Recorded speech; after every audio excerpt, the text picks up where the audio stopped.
nice out, so I'm just like enjoying the air and the beach and everything.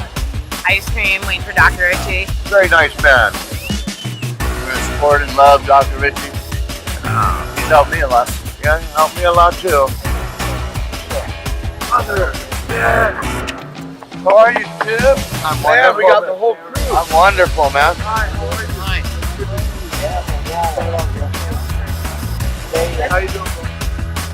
Good, man. First impression is, whoa, what am I getting myself into?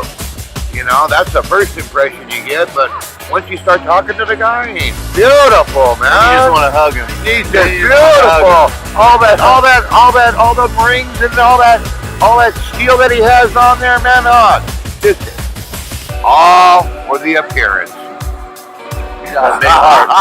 He's got big muscles, but he's got an even bigger heart. I texted Chief this morning, partly why I'm late, sorry.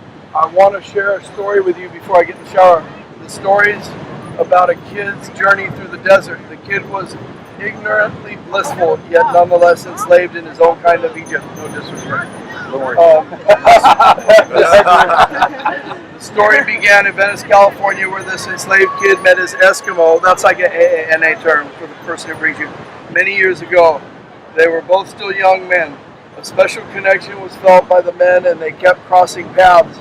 But their worldly vision could not foresee what would come to pass in the future. The Lord reacquainted these two kindred spirits in a much deeper way about 5 years ago, and the Eskimo took his ignorant friend under his wing and played a high-stakes game of poker against the devil, betting a pile of chips on a long shot.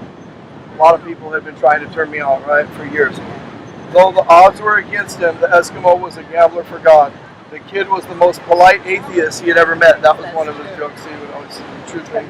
Yet still a heathen. The Eskimo once was a gunslinger who had put his spurs up about 30 plus years prior.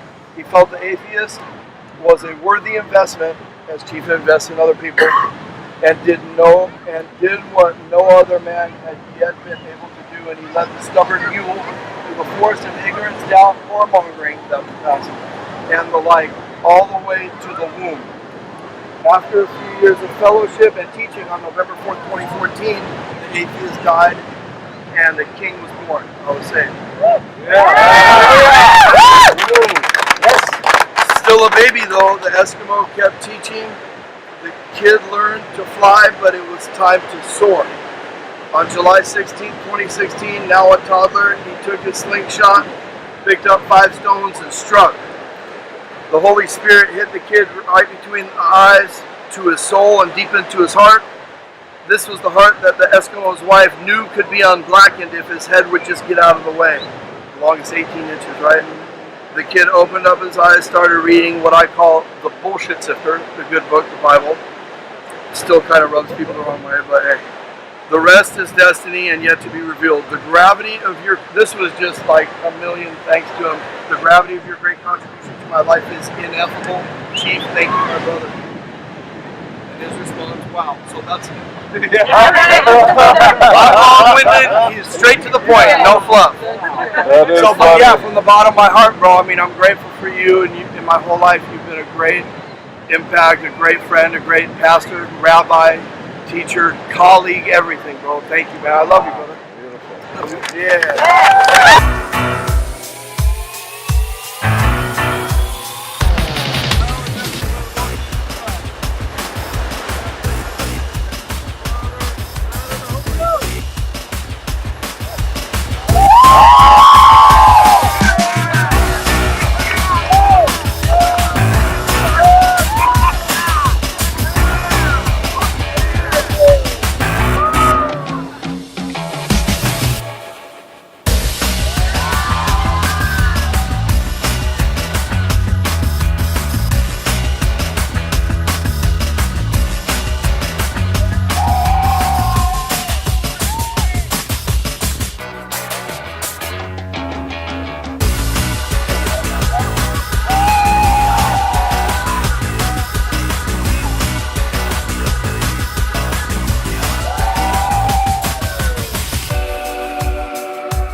so grateful that I was able to be baptized by Chief. He's my role model. He's my pastor, rabbi, friend, colleague, and tomorrow's not promised. He's not a kid. He's 69. I don't know how long he's going to be around. I have gotten as much education from him as I can. I love the dude. I'm appreciative.